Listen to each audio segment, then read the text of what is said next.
Neste vídeo, ainda dentro do nosso tema maior, que é a depressão, eu quero compartilhar o seguinte subtema. Na verdade, é uma pergunta. Qual o melhor remédio, a melhor medicação para a cura da depressão? Será que existe este medicamento, este remédio? Bem, sem dúvida alguma que quando uma pessoa está sofrendo, sentindo dor, tudo que ela quer é se ver livre deste sofrimento, é se ver livre desta dor. Desta maneira, se alguém diz a ela ou para ela que tem um remédio que pode eliminar o sofrimento e pode eliminar a dor, ela inadvertidamente, a pessoa que sofre, por vezes toma este remédio sem buscar uma orientação médica. É a automedicação. A automedicação, ou seja, tomar o medicamento sem ter uma indicação e uma orientação médica, porque o médico ele vai então ali saber qual remédio e qual então a forma de poder administrar este remédio. A automedicação ela vai gerar mais malefícios do que benefícios. Por outro lado, é importante destacar que, no que diz respeito à depressão, será que existe um remédio, uma pílula dourada, ou quem sabe azul, que possa atuar sobre a dor da alma, a dor de existir? Então, a partir do momento em que a pessoa venha a administrar este medicamento, ela deixa de sofrer e ela passa a ser uma pessoa plenamente feliz? Será que existe este medicamento? A depressão, sabemos muito bem, ela é uma doença. Tem uma classificação, tem sintomas que são classificados de maneira muito clara, sintomas que aparecem tanto no corpo, no físico, como, por exemplo, dores musculares. Algumas pessoas não atentam para isso, mas dores musculares, dores nas costas, não necessariamente apontam para um problema de coluna. Pode ser fruto de uma tensão, de uma depressão que se avizinha, tá? Mas também tem a questão da perda de apetite, da insônia e outros sintomas. No aspecto psicológico, os sintomas da depressão, tristeza, culpa, pensamentos recorrentes no estado mais acentuado de depressão, de morte e outros sintomas. Então é preciso ter uma compreensão do conjunto desses sintomas, do período em que eles se manifestam, para poder ter uma compreensão se trata ou não de uma depressão. Mas, considerando então esta peculiaridade da depressão, no que diz respeito aos sintomas físicos e aos sintomas psíquicos, a questão é o seguinte: o que é mais importante, o psíquico ou o físico? O somático ou o que diz respeito aos sentimentos, às emoções, o psiquismo? Sem dúvida alguma, sem medo de errar, eu digo que o que vem primeiro é a pessoa, é o doente, é aquele que está sofrendo. Um médico muito conceituado na Idade Média, Maimônides, ele disse o seguinte: o médico não deve tratar a doença, mas o doente que está sofrendo com ela. Será que esta máxima de Maimônides, proferida lá na Idade Média, ela tem validade nos dias atuais? Com certeza.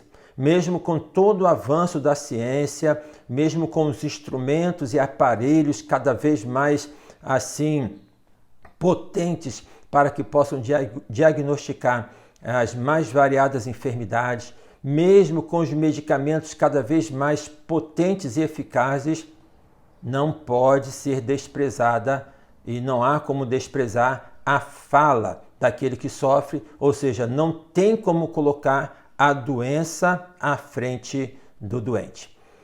Colocar o doente em foco significa deixar que ele fale sobre o seu sofrimento, que ele fale daquilo que ele está sentindo, porque toda a doença ela tem uma história a ser contada, ela tem algo a ser relatado. Então é importante que aquele que sofre, no caso aqui, estamos falando sobre a depressão, que a ele seja então facultada a fala e seja feito o convite a que ele possa falar deste sofrimento. Ao falar sobre o sofrimento, ele dará para aquele que o estará ali ouvindo, atendendo, uma compreensão sobre a dimensão do que ele pode ter, como ter ou não uma depressão, mas também a fala, ela tem um aspecto de clarificação. Em quantas ocasiões você, a partir de um momento em que você falou, tão somente falou e alguém escutou, você já melhorou. Porque a fala tem esta capacidade de poder fazer com que os nossos pensamentos eles sejam clarificados. Portanto, é importante deixar que o doente, que aquele que sofre, em especial numa depressão, que ele fale sobre o que ele está sentindo. A depressão, como outras enfermidades, mas dentro do aspecto específico, ela tem uma constituição multifatorial. Ela não aparece do nada. Na verdade, nenhuma enfermidade aparece do nada. Tem uma história. E aí esta história ela passa por questões do aspecto orgânico, sim, mas ela tem também um componente emocional muito grande. Muito, muito grande. No livro Fenômenos Psicossomáticos, Words e Martha Lewis, eles dizem que a nossa mente, que o nosso corpo são partes integrantes do nosso ser. Isso então faz com que seja um todo e que é impossível que uma parte do nosso corpo se altere sem mexer nas demais partes. Então aquilo que altera o funcionamento do físico, ele vai afetar o psiquismo. E aquilo que causa uma instabilidade no psiquismo, sem dúvida alguma, que vai afetar o físico. São os fenômenos psicossomáticos. O corpo é como sendo algo interligado e que não pode ser separado. No que diz respeito à depressão, é comum em que aquele que está com os sintomas depressivos, quando busca ajuda, e é muito importante que busque ajuda, e quanto mais cedo buscar ajuda, melhor para o tratamento, ele então possa, num primeiro momento, nomear e dizer que o que está acontecendo com ele, ou seja, aquele sofrimento, aquela dor, tem a ver com aquela situação, por exemplo, uma situação traumática. E aí pode se referir a uma separação, pode se referir a uma perda de emprego, pode se referir então a tantas outras situações, uma perda de um ente querido, o que é natural que frente às perdas da vida a pessoa tenha um sofrimento. Por isso que é importante deixar que ela possa falar antes de já apresentar um medicamento que possa curar aquela dor, ok? Mas é preciso ter a compreensão de que mesmo sendo um aspecto traumático, nós não podemos dizer que um único trauma ele seja o responsável pelo desencadeamento da depressão. O depressivo ele usa isso até mesmo de modo inconsciente como um álibi. Ele tem medo de ser julgado pelo meio social. Então, se eu falar que já há algum tempo eu tenho me sentido amedrontado, que eu tenho me sentido angustiado, o que vão pensar ao meu respeito? Isso dentro de um ambiente cristão evangélico, por vezes ainda maior, né? Porque há uma cobrança indevida. Algumas pessoas vão compreender que crente não é gente. E aí é a questão de poder usar a fé não como fator de libertação, tá? Que liberta até a fala, para que a pessoa possa falar do que está sentindo, mas como sendo um fator de aprisionamento. Não é assim que funciona. É só nós lermos alguns trechos da Bíblia, como por exemplo o livro de Salmos, o livro de Jó, os livros poéticos, não é? Bem, então a questão é que se um trauma ele é elencado, dito como sendo o fator principal da depressão, é preciso deixar que esta pessoa fale sobre este trauma, porque com certeza nesta fala ela vai trazer outros componentes que ali estão como sendo componentes na constituição daquela depressão. A fala, portanto, é algo por demais importante no tratamento da depressão, porque é a partir dela, da fala, que a pessoa fala da dinâmica de vida, da história da vida e até mesmo da dinâmica da constituição do sofrimento, da dor, da depressão. O diagnóstico da depressão não pode ser dado a partir de um único sintoma. É muito comum e muito errado, então, poder colocar a tristeza como sendo sinônimo de depressão. Nem toda tristeza é sintoma de depressão. A tristeza, ela faz parte da vida. Ela é algo importante na vida para a elaboração e para a superação de um estado de sofrimento. Então, eliminar a tristeza e agir de maneira medicamentosa ou outra forma para poder eliminar a tristeza é impedir que esta pessoa ela possa se superar. Tem uma historinha que fala sobre uma criança que quis ajudar uma borboleta a sair do casulo. Então, quando ela viu ali o casulo se desfazendo, trincando, quebrando, e aquela borboleta, então, querendo se livrar daquilo que a aprisionava, a criança, na sua inocência, ela vai tentar ajudar ali, quebrando aquelas partezinhas do casulo, para que aquela borboleta pudesse, então, sair e voar. Mas, qual a decepção? Que ao fazer isto, então, ao poder tentar ajudar, facilitando a situação da borboleta, eliminando então ali aquela tensão, o que ela observou é que aquela borboleta ela não pôde voar, porque o exercício de se ver livre do casulo era importante para o fortalecimento das suas asas. É importantíssimo que aquele profissional que é chamado para poder atender uma pessoa que está em depressão saiba muito bem e saiba manusear muito bem esta situação para que não possa, em querendo ajudar, na verdade, criar uma situação que possa impedir esta pessoa de poder lidar com as situações adversas da vida e possa superar a sua dor e possa superar, então, o seu sofrimento. É claro que nós vivemos no contexto de uma sociedade com uma promessa muito grande de felicidade, muito grande, e isso até mesmo pela via medicamentosa. Também em algumas terapias. Faça isso e você terá resolvido todos os seus problemas. Tome este comprimido que você terá resolvido todas as suas dores. Administre este chá, então que você estará livre de toda e qualquer doença.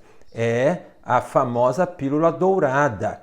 Ela existe? O homem sempre a procura, mas ela não existe. A felicidade, como já foi dito, é um modo de caminhar e não um lugar aonde a pessoa chega. Desta maneira, o tratamento da depressão não é uma promessa de felicidade.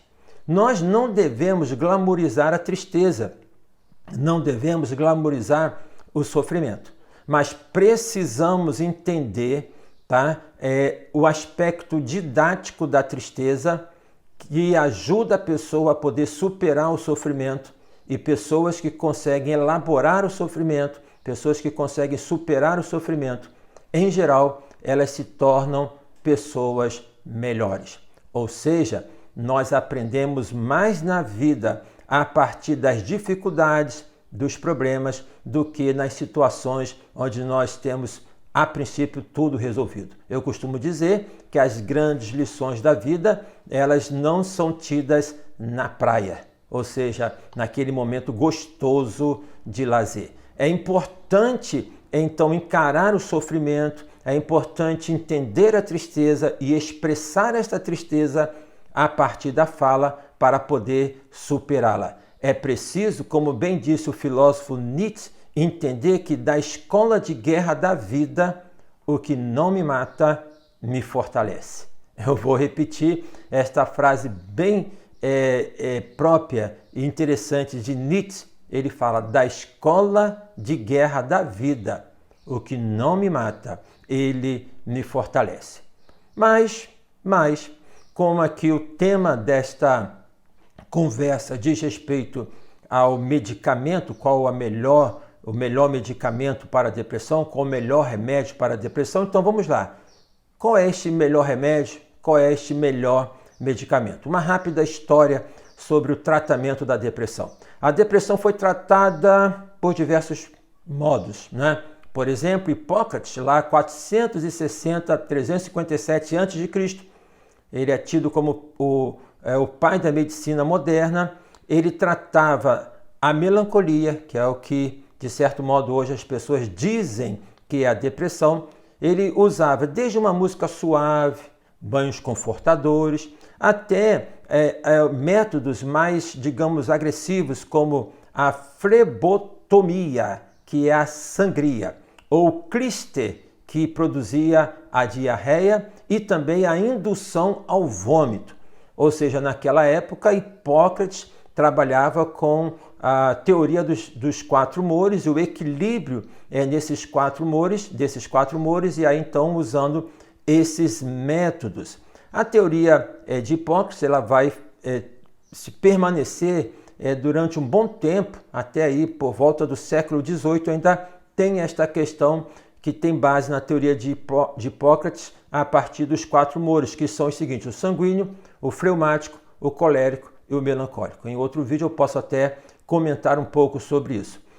Segundo Alain Ortiz e Jerome Wakefield, no livro A Tristeza Perdida, como a psiquiatria transformou a depressão em moda, ele faz como se fosse uma genealogia do tratamento da depressão, falando o seguinte: ali por volta do século XIX, ou antes do século XIX, tá? Próximo do século XIX, a depressão era tratada com ópio, com a morfina e com outros alcaloides, e era o tratamento para a depressão. Depois, um salto maior, já em 1950, no século XX, surgiram os primeiros medicamentos específicos para o tratamento da depressão. E aí, então, Alain Ortiz ele vai citar um historiador chamado Edward Shorter, em que ele diz o seguinte, que o medicamento Miltal, que era um ansiolítico à base de mebropamato e outras drogas similares, elas surgiram na década de 50 e logo então a demanda por esses medicamentos foi uma demanda muito grande e tornou-se então medicamentos mais comercializados nos Estados Unidos. No ano de 1969, ainda aí citando esses dois autores, Alain Ortiz e Jerome Wakefield, no livro A Tristeza Perdida, como a psiquiatria transformou a depressão em tristeza, como transformou a tristeza, a tristeza, vou repetir, né? Ele fala sobre a tristeza perdida, como a psiquiatria transformou a depressão em moda. É o título do livro de Alain Ortiz e Jerome Wakefield, A Tristeza Perdida, como a psiquiatria transformou a depressão em moda. Aí ele então ressalta que em 1969 o Valium, que é um benzodiazepínico, era o medicamento mais prescrito nos Estados Unidos. Em 1994, o famoso Prozac havia se tornado a segunda droga mais vendida no mundo todo, com o Paxil e o Zoloft da mesma família vindo em seguida. Em 2000, a indústria farmacêutica gastava mais de 2 bilhões de dólares anualmente em propaganda direta ao consumidor. E vai então pontuar que com o surgimento dos antidepressivos de ponta a partir então da ação como inibição seletiva na recaptação da serotonina, o ISRSS, né? O uso então desses medicamentos antidepressivos e psicotrópicos quase que dobrou, passando de 7,9 milhões de pessoas que usavam em 1996 para 15,4 milhões de pessoas em 2001. Então, está um pouco claro aqui que esses autores, o livro é este livro aqui, que eu vou, aqui, ó, é esse, tá? é este livro que eu estou citando, que eles apresentam então uma crítica no que diz respeito ao uso indiscriminado dos medicamentos, dos psicotrópicos, para o tratamento da depressão. A minha consideração é que os medicamentos, eles em situações bem específicas, administrados então por médicos, eles devem sim ser usados. Mas concordo plenamente com esses autores que eles não devem ser usados de maneira indiscriminada e que eles não devem ser usados em detrimento da fala daquele que está passando e sofrendo com a depressão. É importante, então, ressaltar, respondendo à pergunta qual o melhor medicamento para a depressão, que a fala é um importante medicamento.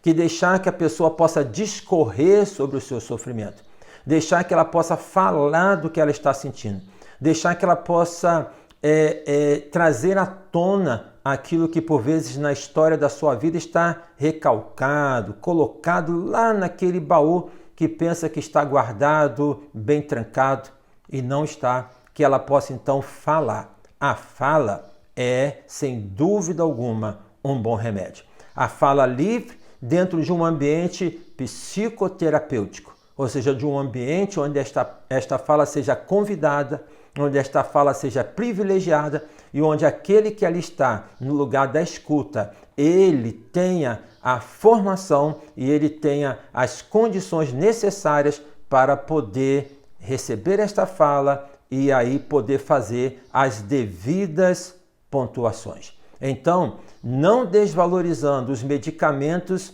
para o tratamento da depressão, considerando que eles são importantes desde que sejam administrados e orientados por médicos. É importante destacar que a fala continua sendo um dos melhores remédios para a cura da depressão e digo, também para a cura de outras doenças, sejam elas de caráter emocional ou não. Como bem disse o dramaturgo William Shakespeare, dai palavras à dor. Quando a tristeza perde a fala, sibila o coração, provocando de pronto uma explosão. Eu vou repetir. William Shakespeare, ele disse, dai palavras à dor. Quando a tristeza perde a fala, sibila ao coração, provocando de pronto uma explosão. Então, é esta a minha contribuição neste vídeo, podendo ressaltar que a fala é um excelente remédio para a cura da depressão. É isso aí, muito obrigado. Se você gostou, dê a sua curtida, compartilhe nos seus contatos. A ideia é poder ajudar esclarecendo sobre aspectos importantes, tanto no reconhecimento da depressão, como mais ainda no tratamento da depressão. Fiquemos aqui e até o próximo encontro.